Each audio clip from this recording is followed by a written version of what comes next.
Nakakapagtaka lang guys, bakit sobrang tahimik ng ICI pagdating kay Chis Escudero? Usapang double standard accountability. Kung ang ICI ay puspusan ang pag-iimbestiga kay Speaker Martin Romualdez, gayong wala naman silang mahanap na ebidensya o mga dokumento o kahit na mga testigo na magsasabi na ito ay involved. Mas mabilis pa kay Flash ang investigasyon.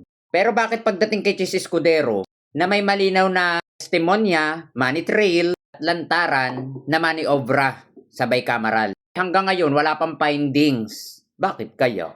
Wala man lang nagpapaliwanag ni isa. Sana, kung gaano kabilis nyo na inimbestigahan si former Speaker Martin Romualdez, sana, ganun din kay Chis Escudero. Hindi ito tanong politika ha. Ito ay tanong ng batas. Bakit ganun? Bakit parang hindi pantay? Ano ito, may prioritize at may hindi? Napakasimple lang ng tanong.